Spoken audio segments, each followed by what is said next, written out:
TP numéro 3, une histoire de remise en forme. Parce que tu t'es un peu laissé aller ces derniers temps, tu décides de te reprendre en main avec la route de la remise en forme, partagée en 10 secteurs de même taille.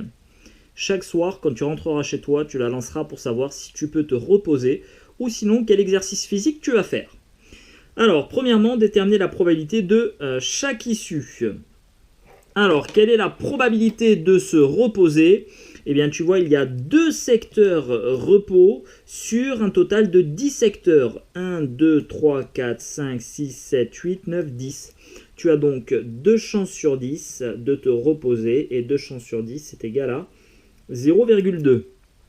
Quelle est la probabilité de faire 15 minutes de footing? Eh bien, on a 3 secteurs qui représentent les 15 minutes de footing sur 10 secteurs au total. Ça fait donc 3 chances sur 10. Et ça fait 0,3. Et enfin, la probabilité de faire 15 minutes de fitness est de 5 chances sur 10, puisqu'on a 5 secteurs qui représentent le fitness sur les 10 secteurs au total. Et ça fait 0,5.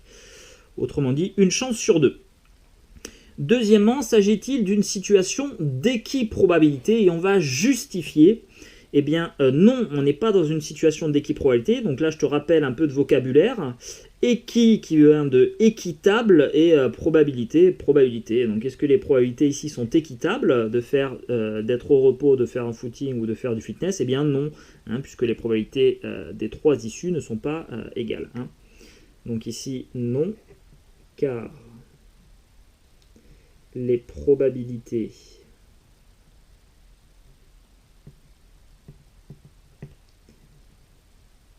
des 3 issues ne sont pas égales.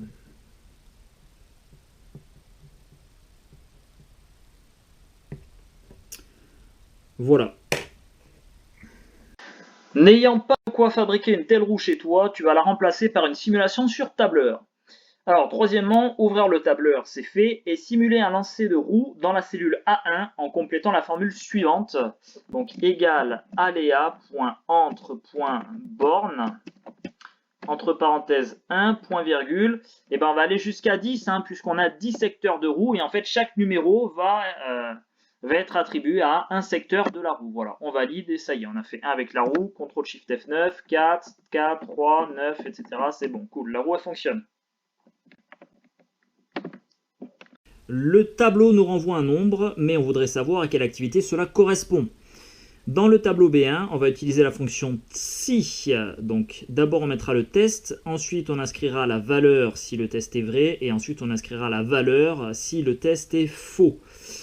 Pour savoir si la roue nous indique qu'on est au repos ou si on doit faire une activité physique. Alors quatrièmement, combien de portions indique repos? Eh bien, on en a 2. Du coup, on va se servir de ça pour programmer là la cellule B1. Cinquièmement, dans la cellule B1, écrire et compléter la formule ci-contre. Alors, B1, on y va. Et on va écrire égal si. Donc là, on va faire une condition. Selon la condition, si la condition est vérifiée ou pas, on rentrera un certain type de texte. Donc si, entre parenthèses, d'abord, tu vois, ça y est, il a reconnu la fonction si et il m'explique la syntaxe. Donc dans le premier paramètre que je vais rentrer dans ma fonction si, c'est le test à vérifier.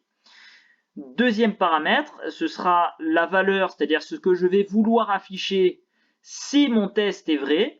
Et enfin, dernier paramètre, ce sera la valeur que je vais afficher si mon test est faux. Voilà. Donc là, le test que je vais faire, c'est je vais regarder si le nombre dans la cellule A1 est inférieur ou égal à 2, puisqu'on a 2 secteurs qui indiquent le repos. Voilà. Donc si le nombre dans la cellule A1 est inférieur ou égal à 2, c'est-à-dire s'il vaut soit 1, soit 2, et ben ça voudra dire que on devra se mettre au repos. Donc là, je mets point virgule et je vais afficher. Alors attention, il faut mettre les guillemets ici pour qu'ils comprennent que c'est du texte qu'on veut afficher. Donc je lui écris repos. Si le nombre de la cellule A1 est inférieur ou égal à 2, je vais lui dire repos. Et sinon, donc tu vois, si c'est pas le cas, si mon test ici il est faux, ça veut dire que la valeur dans la cellule A1 est strictement plus grande que 2. Auquel cas, ce sera une activité physique que je vais devoir faire. Du coup, je vais lui écrire, hop, entre guillemets, encore une fois, pour qu'il comprenne que c'est une chaîne de caractères, du texte ici, activité physique. Je ferme les guillemets, je ferme la parenthèse, on valide, et voilà. Donc là, ça fonctionne bien, tu vois, puisque j'ai fait 4, j'ai le 4e secteur sur ma roue, il me dit, tu vas faire une activité physique.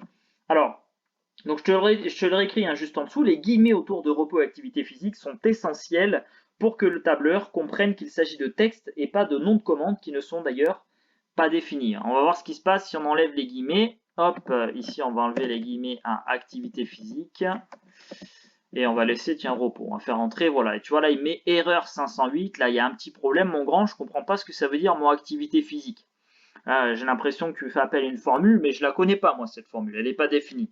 Tiens, on va faire CTRL-SHIFT-F9 pour voir si ça fonctionne. Non, bah là, tu vois, il n'y a rien qui fonctionne, puisque dans ma condition, hein, tu vois, il doit y avoir 3 paramètres bien précis, et dès qu'il y en a un qui débloque, eh bien, il ne fonctionne pas. Donc, je reviens ici, je lui remets les guillemets. Hop, voilà. Et donc là, il capte bien, tu vois, ici j'ai fait 2, 2 c'est bien un nombre qui est inférieur ou égal à 2, du coup je me mets au repos. CTRL-SHIFT-F9, 10 activité physique, 5 activités physiques, etc. Activité physique, repos, bon voilà. C'est bon, tout roule pour l'instant. Maintenant, lorsqu'on doit faire du sport, donc une activité physique, on voudrait savoir si c'est du fitness ou un footing. Pour cela, on va modifier la formule en B1 comme ci-dessous, à vous de la compléter. Alors on y va, on reprend notre formule. Donc si A1 est inférieur ou égal à 2, on va rester au repos, ça il n'y a pas de souci. Et par contre, si A1 n'est pas inférieur ou égal à 2, eh bien on va changer ce qu'on va afficher ici. On ne veut plus afficher activité physique seulement, on veut qu'il nous dise si c'est du fitness ou du footing. Donc on va à nouveau rentrer une condition, et on va lui dire si, donc parenthèse, la valeur dans la cellule A1 est inférieure ou égale à 5, alors on sait déjà que là, quand on est ici, là, dans cette condition-là, le nombre en A1, il est déjà strictement plus grand que 2, hein, puisqu'on est dans le cas où ce test-là est faux.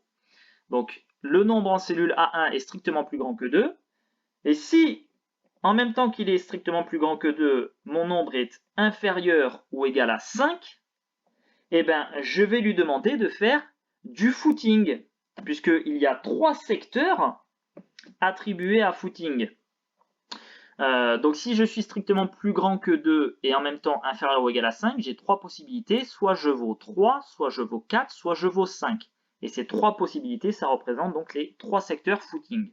Donc je lui dis guillemets footing, je ferme les guillemets, et point virgule, si ce n'est pas le cas, si mon nombre n'est pas inférieur ou égal à 5, ça veut dire qu'il vaut soit 6, soit 7, soit 8, soit 9, soit 10, c'est-à-dire 5 autres possibilités, et ces 5 autres possibilités représentent les 5 secteurs fitness.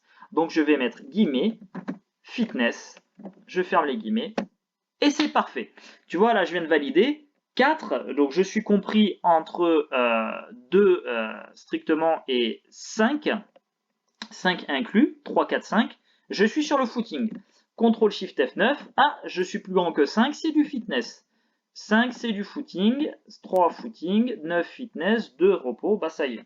On vient de créer la roue. Et je vais la lancer là maintenant devant toi pour savoir ce que tu vas faire une fois que tu as fini la vidéo. CTRL-SHIFT-F9, et ben c'est parti pour 15 minutes de fitness. Moi aussi je coupe la vidéo et je m'y mets.